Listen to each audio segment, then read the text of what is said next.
What's good everyone, zuukle here. By the time this video drops, I will already have a new build in mind. So if you're interested, subscribe and turn on bell notifications so you can have the next video notification when I drop it. And consider liking this video as well. Now let's get into it. For this build, I went with something that gave me intel and willpower for races. For example, Capra. Capra gives you 2 intel, 2 willpower. You know what else does that? Ganymede. You don't necessarily need these races to make this build, but I like to choose builds and races that synchronize with each other. For example, if we have these 2 extra stat points, that means we have 4 points at the end of the build that we can use for anything. Sometimes it may be good, sometimes it just doesn't do anything, which is fine. But like I said, pick any race you want. For this build, I would probably recommend start Kindred for mobility, but you can do Dawnwalker. Now, the reason why you want to go Dawnwalker is because there's this thing called Absolute Radiance. It's a passive that Dawnwalker has when you use a Dawnwalker mantra. So basically it gives you full immunity to status effects and elemental resistance. So listen, you don't take elemental damage against attuned monsters. This is why Dawnwalker is probably going to be meta. Just my opinion. Origin, I always go deep down. Outfit, I went with Prophet's Cloak because it gives you 25% extra pen on non-basic attacks. So because you are a mage build,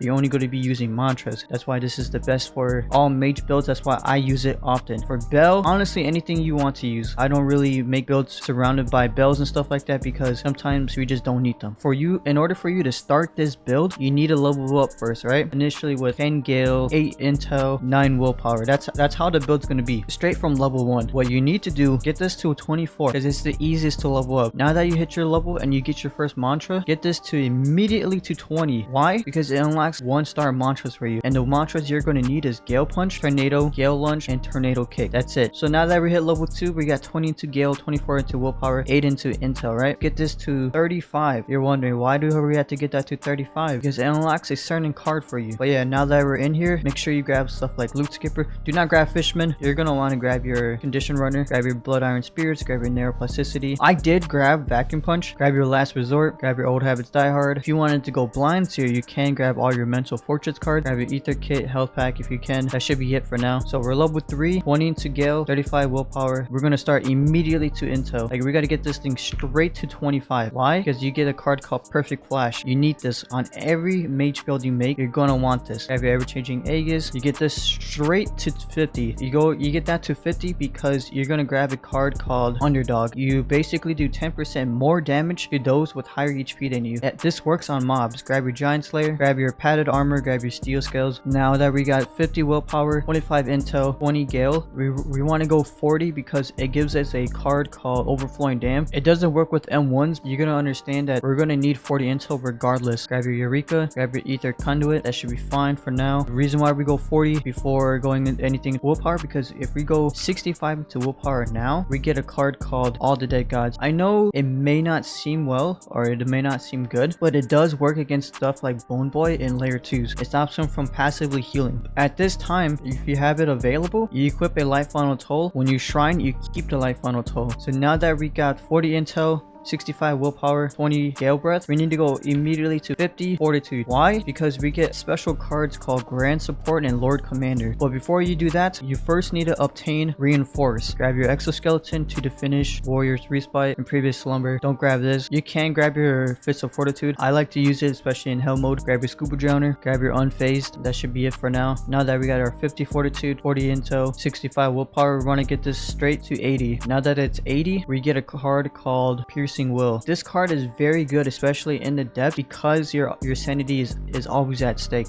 So you're guaranteed a 20% pen at all times.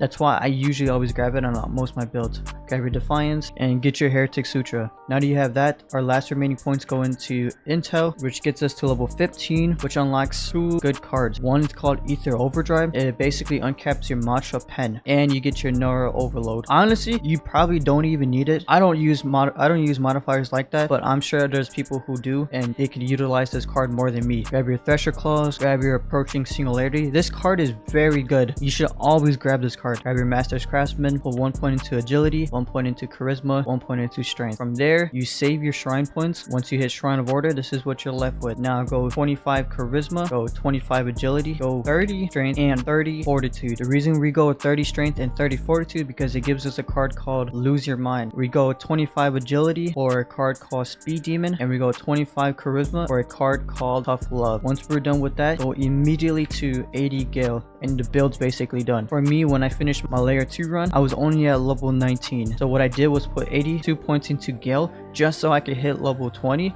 and have 15 points left over. See, this is where you can either go Star Kindred, for example, 40 strength to get Star Kindred and use the mobility. You can throw that points into agility and go for dash and stuff like that. To each their own. You guys let me know what you guys think or what you guys would like to do, because I'm all about diversity, and if you have a better build than this, just let me know. There was people in the Discord that got the build right off the bat. I don't even know how they did it, dude, but they got it. And for mantras, I heard so much feedback earlier about what mantras to use and stuff like that. Me personally, I just stuck with the basics: Gale Punch, Tornado, Gale Lunge, and Tornado Kick, because they worked very well for layer 2 and hell mode. The other suggestions I was given was Wind Carve, Astral Wind, and believe it or not, Rising Wind. And that's basically the build. I hope you guys enjoyed. Thank you guys so much for watching, and I'll see you guys in the next one.